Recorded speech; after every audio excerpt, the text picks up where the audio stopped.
लाहौर में जनाब पिंकी के हवाले से जो है वो एक और मुकदमा मंजर आम के ऊपर आया है। गिरफ्तार मुलजिम से 1 किलो से ज्यादा चर्स बरामद हुई थी, जिसपे उसने इतराफ किया था कि मुनशियात जो है वो उसने पिंकी से हासिल की हैं। शजीर मेमन साहब ने बड़ी इंपॉर्टेंट आज एक गुफ्तगू की है। बहुत से ऐसे लोग हैं जो रोजाना मर रहे हैं जिनका हमें इल्म तक नहीं होता। खुदा ना करे अगर किसी का बच्चा मर जाए तो वो किसी को ये बताने के लिए फोन नहीं करेगा कि मेरा बच्चा इसलिए मर गया क्योंकि वो मुनशियात इस्तेमाल करता था। उन्होंने कहा मैं आपको कराची का एक वाकया सुना सकता हूँ। एक बच्चे ने अपने घर वालों पर गोली चला दी और उसकी माँ पुलिस को ये कहने पर मजबूर हो गई कि बराहे करम मेरे बेटे को गोली मार दो वरना ये हम सबको मार डालेगा। एक माँ कितनी को मजबूर होगी कि वो पुलिस को खुद कह रही है कि मेरे बेटे को गोली मार दे। अस्सलाम वालेकुम नाज़रीन, मैं हूं मंसूर अली खान। अपने डेली चैनल के ऊपर आपको खुश आमदीद कहेंगे। पिछले 12 घंटे की आमतीन खबरों के साथ एक दफा फिर आपके सामने हाजिर। आपसे दरख्वास्त, चैनल को सब्सक्राइब करना मत भूलिए, बेल आइकन प्रेस कीजिए। अगर आपको हमारी वीडियो पसंद आया करे उसे लाइक और शेयर जरूर करें। एक दफा स्क्रॉल करके देख लिया करें कि चैनल अभी तक सब्सक्राइब किया हुआ है या नहीं किया हुआ। कई लोग जो है वो सब्सक्राइब नहीं करते या भूल जाते हैं, तो उनसे दरख्वास्त है कि एक दफ़ा सिर्फ चेक कर लें और उसके बाद आप चैनल को सब्सक्राइब जरूर कीजिए। अच्छा जी, खबरें मेरे पास काफ़ी ज़्यादा हैं। ईरान और अमेरिका के हवाले से मामला जो हैं वो एक दफ़ा फिर गर्म होना शुरू हो गए हैं। इसकी डिटेल्स भी वीलॉग में आगे चल के मैं आपको दूंगा। इसके साथ साथ पाकिस्तान तहरीक इंसाफ के अंदर भी जो है वो कुछ नया पकड़ा है। ये क्या मामला है, दोबारा से आपस में जो है वो नाराजगियां जो है वो स्टार्ट हो रही हैं, इसके बारे में भी बात करेंगे। लेकिन सबसे पहले ज़रा आपको अपडेट देना चाहेंगे पिंकी के हवाले से। और ख़बर यह है कि जनाब पिंकी का शनाख्ती कार्ड और पासपोर्ट की तफसीलात जो हैं वो सामने आ गई हैं।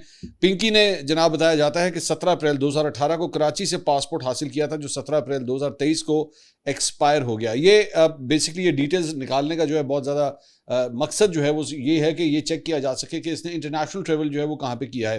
क्योंकि मैंने आपको कल अपने वीलॉग के अंदर ये बात बताई थी कि जो रॉ कोकेन होती है ये इंटरनेशनली लाई जाती है और जाहिर बात है ये लोग फिर जाके वहाँ के जो नेटवर्क्स होते हैं उनसे भी इंटरेक्शन करते हैं। वैसे तो मतलब कॉन्टैक्ट्स के हवाले से जो है आप जानते हैं कम्युनिकेशन के लिए कोई इशू नहीं है। बहुत सी ऐप्स ऐसी आ चुकी हैं जहाँ पे ये लोग जो ड्रग पेडलर्स होते हैं ये आपस में राब्ते रखते हैं।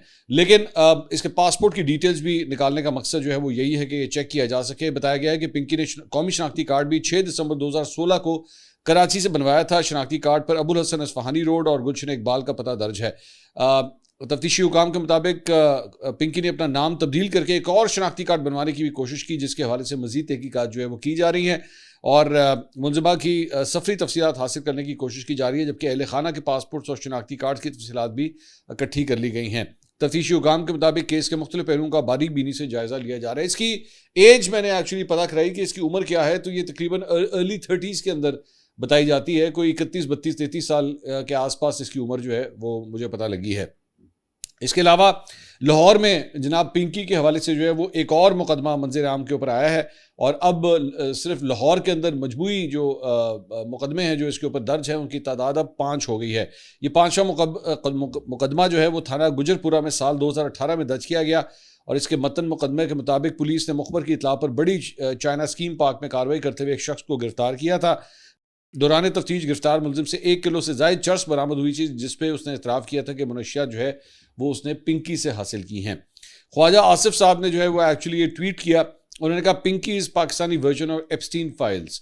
सो बेसिकली जिस तरह एप्स्टीन का मैं पहले भी बात कर चुका हूँ कि इससे पहले कि अगर इसकी गिरें जो है वो खुलना शुरू हुई तो बहुत बड़े बड़े नाम जो हैं वो सामने आ सकते हैं। मैं कुछ आपको नाम ऑलरेडी इसकी जो फ़ोन डायरेक्टरी के अंदर मौजूद है वो मैंने आपको दिए भी थे, तो उसके बारे में बताया जा रहा है कि अगर ये इसके मज़ीद ताने बाने अगर खुलना शुरू हुए कि इनके कितने ये पिंकी के कितने बड़े बड़े लोगों के साथ जो है वो ताल्लुकात थे या किसको वो सप्लाई करती रही है, तो बहुत बड़ा तूफान जो है वो आ सकता है। तो एप्स्टीन फाइल्स जो है ये अमेरिका के अंदर ये एप्स्टीन फाइल्स आई थी, जो कि डोनाल्ड ट्रंप तक का नाम जो है उसके अंदर आता है और बहुत बड़े बड़े नाम जो अमेरिका के समाजी तौर पे सियासी तौर पे बड़े बड़े नाम, बिल क्लिंटन का नाम भी जो है वो उसके अंदर आ चुका है।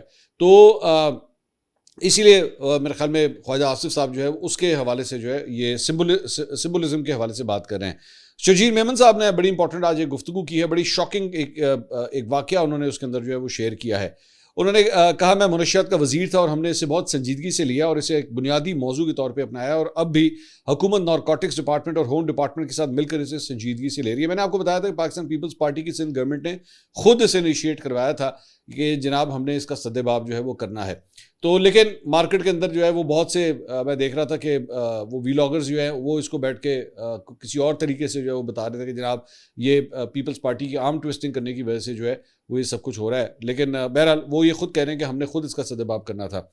उन्होंने कहा ये एक बहुत बड़ा नेटवर्क है और बहुत से लोगों का असल कारोबार बन चुका है और उसमें बहुत से नाम शामिल हैं। मैं किसी का नाम नहीं लूँगा क्योंकि हमारा मकसद यहाँ बैठकर उन लोगों का मजाक उड़ाना नहीं है जो उनके ख़रीदार थे, क्योंकि अगर मैं किसी का नाम लूँ, किसी का नाम लेना बहुत आसान है। मैं किसी ऐसे शख्स का नाम ले लूँ जिसने गाड़ी ख़रीदी हो, तो फिर होगा कि ये सोशल मीडिया पर 4-5 लोग उनकी मीम्स बनाएंगे, फिर वो उनका मजाक उड़ाएंगे और ये सुर्खियाँ बन जाएंगी। इसका असर इस शख्स पर भी पड़ेगा, हर कोई उसका मजाक उड़ाएगा, उसके बच्चे, उसका ख़ानदान, हम सब बैठ कर उनका मजाक उड़ाते हैं। मैं ज़ाती तौर पर किसी का नाम लेने के ख़िलाफ़ हूँ, लेकिन हाँ, ये एक पूरा नेटवर्क है और इस नेटवर्क को तबाह करना हुकूमत की जिम्मेदारी है। हम जानते हैं कि कुछ लोग मौत के मुंह में जा रहे हैं। बहुत से ऐसे लोग हैं जो रोज़ाना मर रहे हैं जिनका हमें इल्म तक नहीं होता। खुदा ना करे अगर किसी का बच्चा मर जाए तो वो किसी को ये बताने के लिए फ़ोन नहीं करेगा कि मेरा बच्चा इसलिए मर गया क्योंकि वो मुनशियात इस्तेमाल करता था। वो अपनी इज्जत बचाने के लिए ऐसी बातें नहीं फैलाते। तो आइए इसे एक चैलेंज तस्लीम करें, आइए इसे एक हकीकत माने। इस बारे में बात करने में शर्मिंदा होने की कोई ज़रूरत नहीं है, ये जाहिर करने की कोई ज़रूरत नहीं है कि हम बिल्कुल ठीक हैं। मैं सारा डेटा जानता हूं कि बहाली के मराकज़ में कितने लोग मौजूद हैं। हमें बहाली के मराकज़ को बढ़ाने की ज़रूरत है। हुकूमत की गुंजाइश सिर्फ 400 की है। कुछ लोगों ने निजी बहाली के मराकज़ बना लिए हैं, रिहेबिलिटेशन सेंटर्स, और वो हर बच्चे की बहाली के लिए 40 से 45 लाख रुपए वसूल करते हैं, क्योंकि आपको बच्चे को 4 से 5 माह के लिए वहाँ दाखिल करना पड़ता है। ये तो एक बहुत बड़ा चैलेंज है। मैं आपको कराची का एक वाक़या सुना सकता हूँ, इसको गौर से सुनिएगा। उन्होंने कहा मैं आपको कराची का एक वाक़या सुना सकता हूँ। एक बच्चे ने अपने घर वालों पर गोली चला दी और उसकी माँ पुलिस को ये कहने पर मजबूर हो गई कि बराहे करम मेरे बेटे को गोली मार दो वरना ये हम सबको मार डालेगा। ऐसा हो चुका है। मैं आपको कोई फर्जी कहानी नहीं सुना रहा। मैंने प्रेस कॉन्फ्रेंसों में कई बार ये कहा है कि ये बहुत ख़तरनाक है। क्रिस्टल मेथ यानी कि आइस, हेरोइन, कोकेन, ये पूरी कम्युनिटी के लिए एक चैलेंज के तौर पे बहुत खतरनाक चीज़ है, क्योंकि आज ये किसी और के दरवाजे पर दस्तक दे रही है और खुदा ना करे कल ये आपके और मेरे दरवाजे पर भी हो सकती है। अब अंदाज़ा करें कि एक माँ कितनी को मजबूर होगी कि वो पुलिस को खुद कह रही है कि मेरे बेटे को गोली मार दें, मेरे बेटे को गोली मार दें। वो माँ जो एक बच्चा पैदा करती है, उसको पाल पोस के बड़ा करती है, जिसका मेरे ख्याल में उसका जो उसके साथ प्यार होता है उसका कोई नेबुल बदल है ही नहीं, लेकिन उसको भी वो कह रही है कि उसको बेटे गोली मार दें। ये नशा, ये कोकेन, ये मेथ, ये क्या क्या कुछ करवा सकता है, किस तरह घरों को बिगाड़ सकता है। और वो ये भी बड़ी उन्होंने इंपॉर्टेंट बात की कि अगर खुदा न खास्ता किसी की डेथ हो जाए इस वजह से, तो घर वाले जो है वो किसी को बता भी नहीं सकते कि एक्चुअली हुआ क्या था। मैं actually this is a fact, मैं एक्चुअली इस तरह का एक वाक़या खुद भी पर्सनली भी मैं जानता हूँ कि इस तरह का एक वाक़या हुआ था। केमिकल का इस्तेमाल किया गया था, तो उन घर वालों ने उसको छुपाया था और बताया तक नहीं था। वो बता भी नहीं सकते थे, जब जनाजे के ऊपर लोग आए तो वो बता भी नहीं सकते थे कि इसकी डेथ किस तरह हुई है। सो नाउ यू अंडरस्टैंड, मतलब ये कितनी डीप और डीप रूटेड ये हमारी सोसाइटी के अंदर चीज़ है, और शायद हम इससे नज़रें जो है वो कतराते हैं और इसके ऊपर हम बात करने से जो है वो घबराते हैं। इसके अलावा एक इंटरनेशनल मामला पाकिस्तान और भारत के हवाले से खबर, भारतीय आर्मी चीफ ने जनाब रिसेंटली एक बयान दिया था, और उपेंद्र द्विवेदी जो आर्मी चीफ है इंडिया का, उसने पाकिस्तान को बड़े सख्त तरीन लहजे में एक धमकी देते हुए कहा था कि अब पाकिस्तान को खुद ये फैसला करना होगा कि वो दुनिया के नक्शे यानी जोग्राफिया का हिस्सा रहना चाहता है या फिर तारीख का हिस्सा बनना चाहता है, यानी कि वो इस दुनिया में रहना चाहता है या वो हिस्ट्री बनना चाहता है। तो ये बयान जो है वो दिल्ली में मुनक़दा एक तकरीब से जो है उसके इंडियन आर्मी चीफ ने दिया था, जहां उसने पाकिस्तान पर सरहद पार दहशतगर्दी और जम्मू और कश्मीर में अस्करियत पसंदों की पुष्पनाही का रवायती इल्ज़ाम जो है उसने दोहराया था। तो इसके ऊपर आज पाकिस्तान की जानिब से, पाकिस्तानी अफवाज की जानिब से जो है इसका रद्द-ए-अमल सामने आया है। ISPR के मुताबिक पाकिस्तान जनूबी एशिया की तारीख और जोग्राफियाई का एक नाकाबिल तरदीद हिस्सा और आलमी सतह पर एक अहम एटमी ताकत है। भारत की जानिब से दिए गए इश्तियाल अंगेज़ बयानात खित्ते को एक बार फिर बहरान की तरफ धकेल देते हैं। यह बयान हिंदुस्तान नजरिए के ज़ेरे असर भारतीय क़यादत की गुमराहकुन और वहमी सोच की अक्कासी करता है, जो 8 दहाइयों गुजरने के बावजूद पाकिस्तान के वजूद को तस्लीम नहीं कर सकी। पाकिस्तान ने खुद मुख्तार एटमी मुल्क को जोग्राफियाई से मिटाने के धमकी देना किसी किस्म की स्ट्रेटेजिक हिकमत अमली नहीं, बल्कि जहनी दवालियापन, जुनून और जंगी जुनूनियत का मज़हर है। अगर किसी किस्म की जोग्राफियाई तबाही की कोशिश की गई तो इसके असरात बाहमी और हमागीर होंगे। पाक फ़ौज के तर्जुमान के मुताबिक ज़िम्मेदार एटमी रियासतें तहम्मुल, तदब्बुर और स्ट्रेटेजिक संजीदगी का मुजाहरा करती हैं, ना कि तहजीबी बर्तरी या किसी कौम के खात्मे की ज़बान इस्तेमाल करती हैं। उन्होंने कहा कि भारत खित्ते में दहशतगर्दी की सरपरस्ती, अदम इस्तेकाम पैदा करने, सरहद पार टारगेट किलिंग और आलमी सतह पर गुमराहकुन मुहिम्मात चलाने में मुलविस है। मार्का हक में नाकामी के बाद भारतीय क़यादत की मायूसी खुलकर सामने आ गई है। ISPR के मुताबिक भारत को पाकिस्तान की अहमियत को तस्लीम करते हुए पुरन बकाया बहमी का रास्ता इख्तियार करना होगा। बसूरत दीगर पाकिस्तान को निशाना बनाने की किसी भी कोशिश के नताइज से जोग्राफियाई हदूद तक महदूद नहीं रहेंगे, बल्कि उसके स्ट्रेटेजिक और सियासी असरात पूरे खित्ते के ऊपर जो है वो मुरतब होंगे। तो ये इंडिया और पाकिस्तान के मामले में ये डेवलपमेंट जो है वो सामने आई है। इसके अलावा डोनाल्ड ट्रंप की जानिब से जनाब ये दो चीज़ें सोशल मीडिया के ऊपर डाली गई हैं। वो जो मैं आपसे शुरू के अंदर बात कर रहा था कि इस तरह लग रहा है कि ईरान और अमेरिका के मामला जो है वो बैड टू वर्स होना शुरू हो गए हैं दोबारा से। There is a reason for that. एक तो चंद ऐसे मखसूस जहाज़ जो बेसिकली जंगी तैयारियों के लिए इस्तेमाल होते हैं, और जब 28 फरवरी को ईरान और अमेरिका के दरमियान जंग शुरू हुई थी तो फ्लाइट रेडार या मुख्तलिफ वो वेबसाइट्स जो बेसिकली मॉनिटर करती हैं एयर ट्रैफिक को, वो ये रिपोर्ट कर रही हैं कि उस जंग के शुरू होने से पहले वो पर्टिकुलर जहाज़ जो है वो खित्ते से बाहर जाना शुरू हो गए थे। तो अब एक बहुत बड़ा जो है वो रिपोर्ट किया जा रहा है कि वही जहाज़ जो है दोबारा इस खित्ते से बाहर फ्लाई करना शुरू हो गए हैं। ये उस जंग के शुरू होने से लेकर अब दूसरी बार हुआ है। इससे पहले जब ये हुआ था तो जंग शुरू हो गई थी। अब जो है उन जहाज़ों का वहाँ से निकलना, इसके बारे में पूरा एक डेटा जो है वो सामने आया है कि वो दोबारा फ्लाई करना शुरू हो गए हैं। दूसरी जानिब ये एक चीज़ है। दूसरी जानिब ये डोनाल्ड ट्रंप की जानिब से ये तस्वीर जो आप इस वक्त स्क्रीन के ऊपर देख रहे हैं, ये सोशल मीडिया के ऊपर जो है वो डाली गई और इसमें लिखा है इट वॉज द काम बिफोर द स्टॉर्म, कि जनाब जो तूफान आने वाला है ये तूफान से आने से पहले की ये खामोशी थी। इसके अंदर अगर आप गौर से देखें तो एक जहाज़ जो है वो उसके ऊपर ईरानी परचम जो है वो लहरा रहा है, और उसके अंदर जैसे डोनाल्ड ट्रंप जो है वो और ऊपर उसने टोपी पहनी हुई है मेक अमेरिका ग्रेट अगेन।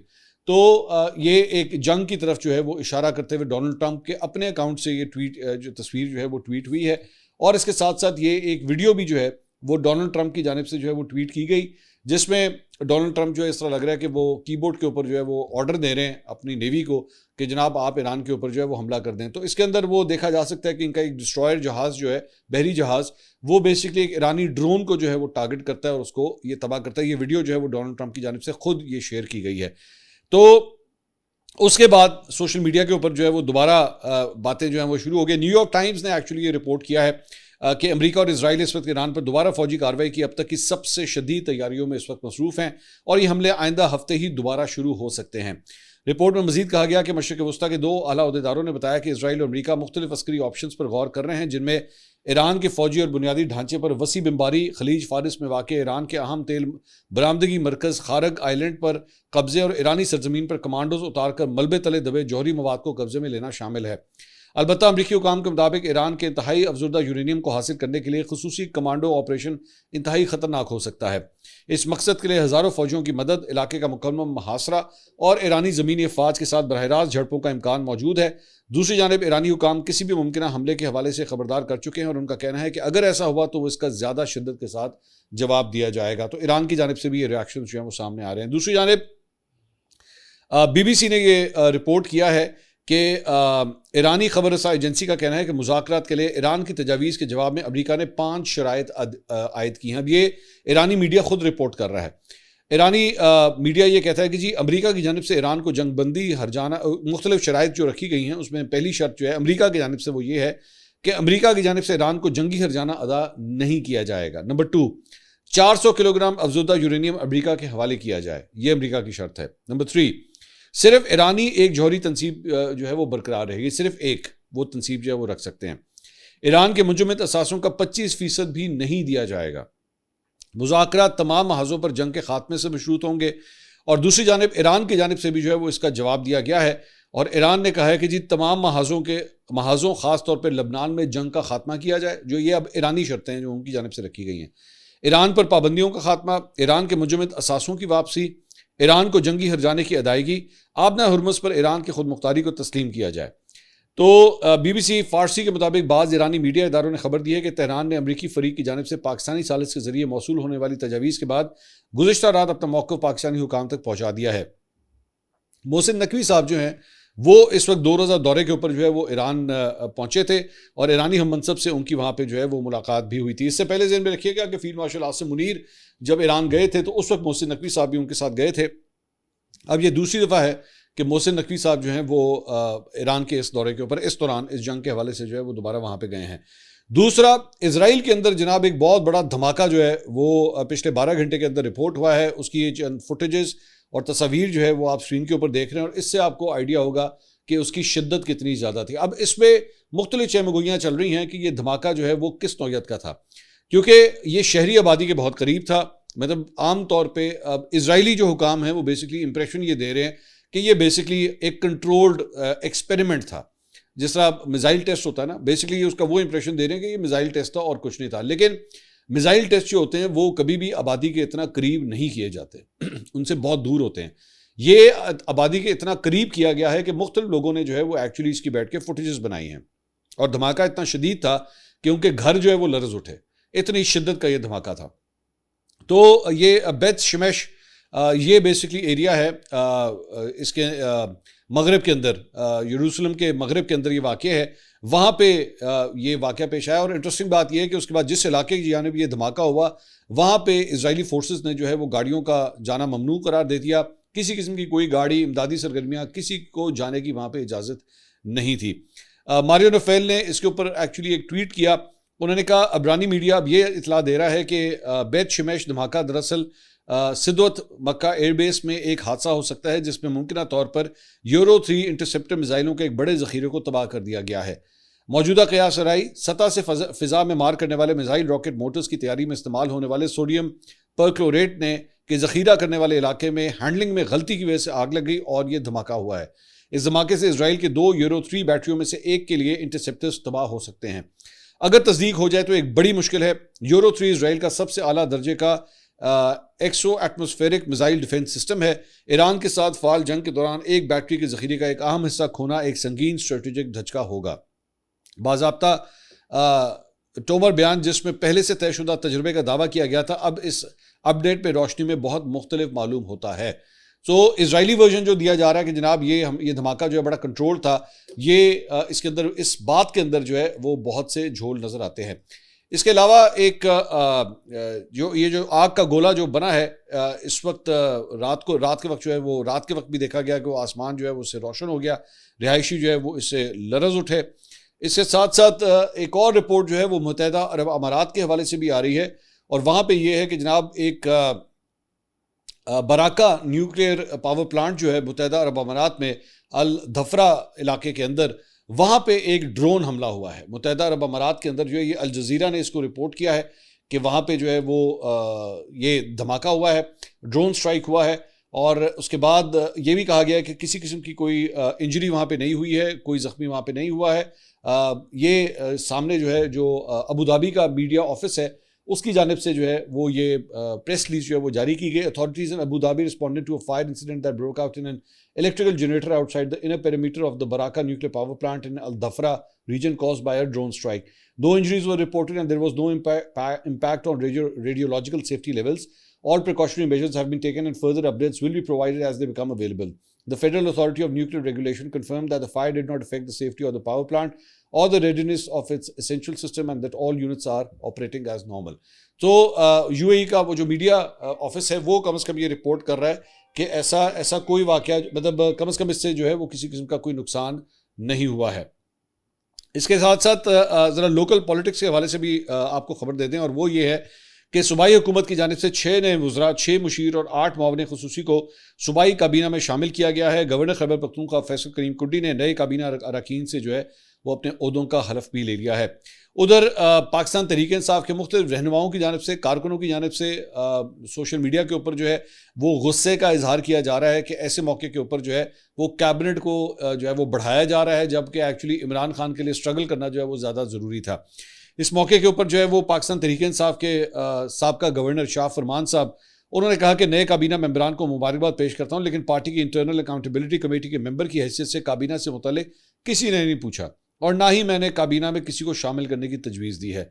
दूसरी जानिब पाकिस्तान तहरीक इंसाफ के साबिक सूबाई वज़ीर नेक मोहम्मद का कहना है कि काबीना में नए लोगों को मेरिट में शामिल नहीं किया गया। वज़ीर आला सुहेल आफरीदी हमारा फ़ोन तक नहीं उठाने को तैयार, हम वजारत मांगने के लिए तो कॉल नहीं करते। लेकिन नेक मोहम्मद साहब ने अपने से मंसूब इस बयान की जो है वो तरदीद की है। So it is not clear कि एक्चुअली उन्होंने ये बयान दिया या नहीं दिया। शौकत यूसुफ रही साहब ने ट्वीट किया, उन्होंने कहा वज़ीर आला सुहेल आफरीदी को काबीना अपनी मर्जी से चुनने का इख्तियार है, लेकिन बाज़ फैसले पार्टी की खातिर करना पड़ते हैं। वफाकी वज़ीर अमीर मुकाम, अपोजिशन लीडर डॉक्टर इबाद और सेनेटर न्याज का ताल्लुक शांगला से है। बाज़ अजला को 3-3 नुमाइंदगियाँ मिली, शांगला को नुमाइंदगी ना देकर क्या आवाम को मायूस नहीं किया गया। सो ये भी गिला शिकवा है कि एक्चुअली ये वज़ीर जो है वो जहाँ से लाए गए हैं वो किन इलाकों से जो है वो उनका ताल्लुक था। इसके साथ साथ एक और ख़बर क्रिकेट के हवाले से भी आपको अपडेट देते हैं, और वहाँ पे खबर ये है कि पाकिस्तानी बैटिंग टीम जो है वो दूसरे टेस्ट के अंदर भी दोबारा जो है वो पहली इनिंग के अंदर नाकाम दिखाई देती है। पहली इनिंग्स में बांग्लादेश के खिलाफ जनाब पाकिस्तानी टीम जो है वो 232 रन के ऊपर ऑल आउट हो गई। मेज़बान टीम यानी कि बांग्लादेश को जो है वो 46 रन की बर्तरी हासिल हो चुकी है। पाकिस्तान ने 21 रन बगैर किसी नुकसान के दूसरे दिन का खेल जो है जब शुरू किया, दोनों ओपनर्स जो है वो जल्दी आउट हो गए। आजान अवैस 13 और अब्दुल्ला फजल जो है सिर्फ 9 रन बना के आउट हुए। कप्तान शान मसूद 21 रन, बाबर आजम 68, सऊद शकील 8, सलमान अली आगा 21 और मोहम्मद रिजवान ने 13 रन जो है वो स्कोर किए हैं। तो ये जनाब अब तक की अपडेट थी। अगली वीडियो में आपसे दोबारा मुलाकात होगी। अल्लाह हाफिज़।